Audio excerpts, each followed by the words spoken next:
Panama की कहानी सिर्फ एक देश की कहानी नहीं है, बल्कि ये तो पूरी दुनिया की कहानी है। अटलांटिक और प्रशांत महासागरों के बीच फंसी जमीन की एक छोटी सी पट्टी हमेशा से ही वैश्विक महत्वाकांक्षाओं, सपनों और संघर्षों का सेंटर पॉइंट रही है। चलिए देखते हैं कैसे। ये सवाल पनामा की पूरी पहचान को अपने अंदर समेटे हुए हैं। सोचिए जरा, सिर्फ 50 मील की दूरी ने दुनिया के नक्शे को हमेशा के लिए कैसे बदल दिया। ये सिर्फ एक नहर की कहानी नहीं है, ये एक राष्ट्र के जन्म की कहानी है जो ताकत, राजनीति और इंजीनियरिंग के दम पर बना। लेकिन पनामा नहर के बारे में सोचने से भी पहले हमें हजारों साल पीछे जाना होगा। यूरोपीय लोगों के आने से बहुत पहले यह जमीन उत्तर और दक्षिण अमेरिका के बीच एक जीता जागता पुल थी, जहां से संस्कृतियां और लोग गुजरते थे। जरा सोचिए, पुरातत्वविदों को यहां 10,000 साल पुराने औजार मिले हैं। मतलब पेलियो इंडियंस यहां शिकार कर रहे थे। और फिर आई मोनाग्रिलो संस्कृति, जिन्होंने अमेरिका में कुछ सबसे पहले मिट्टी के बर्तन बनाए। कमाल है ना। ये जगह हमेशा से ही इनोवेशन और संस्कृति का एक हॉटस्पॉट रही है। और फिर दुनिया बदल गई। जब यूरोपीय जहाज समंदर के उस पार से आए तो उनकी नजरें इस पतली सी जमीन की पट्टी पर टिक गईं। उन्होंने इसकी जबरदस्त स्ट्रैटेजिक वैल्यू को तुरंत पहचान लिया। एक ऐसा शॉर्टकट जो दुनिया को जोड़ सकता था और बदल सकता था। देखिए, उन्होंने कितनी जल्दी काम किया। कुछ ही सालों के अंदर स्पेनियों ने अटलांटिक और प्रशांत दोनों तटों पर अपनी बस्तियां बना ली। इससे साफ पता चलता है कि ये जगह उनके लिए कितनी ज्यादा जरूरी थी। वो पहले से ही सोने और मसालों के लिए एक आसान रास्ते का सपना देख रहे थे। और फिर आती है ये संधि, बिडलैक-मालारिनो संधि।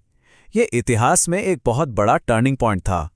इसने असल में संयुक्त राज्य अमेरिका को पनामा में दखल देने का एक तरह से कानूनी हक दे दिया। एक ऐसा दरवाजा खोला जो सीधे नहर के निर्माण की तरफ ले जाने वाला था।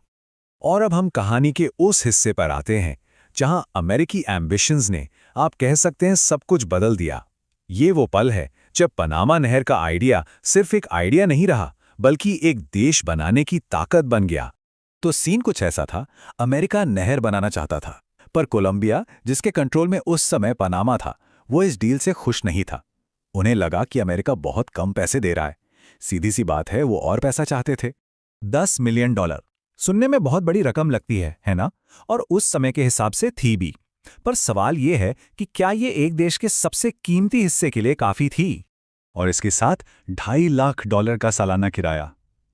लेकिन कोलंबियाई सरकार के लिए ये सौदा एक तरह से बेइज्जती जैसा था। उन्हें लगा कि उनकी संप्रभुता, उनकी आज़ादी की कीमत इससे कहीं ज्यादा है, तो उन्होंने मना कर दिया। और यहीं पर कहानी एक जबरदस्त मोड़ लेती है। जब डिप्लोमेसी फेल हो गई तो अमेरिका ने, कह सकते हैं, प्लान बी पर काम किया। उन्होंने पनामा के अलगाववादियों को सपोर्ट करना शुरू कर दिया और अमेरिकी नेवी के जहाज़ों की मौजूदगी में पनामा ने कोलंबिया से अपनी आज़ादी का ऐलान कर दिया। एक नया देश बन गया, बस यूं ही। लेकिन नहर का बनना तो सिर्फ एक नए चैप्टर की शुरुआत थी। 20वीं सदी के दौरान पनामा और अमेरिका का रिश्ता कैसा रहा? ये एक बहुत ही कॉम्प्लिकेटेड और अक्सर तनाव भरी कहानी है। ये संप्रभुता के लिए एक लंबी, बहुत मुश्किल लड़ाई थी।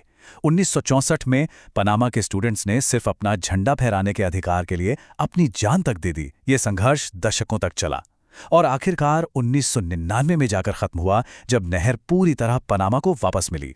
स्लाइड पर जो ये लाइनें हैं, ये उस ऐतिहासिक समझौते की अहमियत बताती हैं। 1977 में राष्ट्रपति जिमी कार्टर और पनामा के नेता ओमर तोरिजोस ने इन संधियों पर साइन किए और यहीं से नहर पर पनामा के पूरे कंट्रोल का रास्ता साफ हो गया। अब बात करते हैं मैनुएल नोरिएगा की। उनका दौर एक पहेली जैसा था। एक तरफ वो CIA के लिए काम कर रहा था, अमेरिका का एक जरूरी आदमी, और दूसरी तरफ उसी पर ड्रग्स की तस्करी के गंभीर आरोप थे।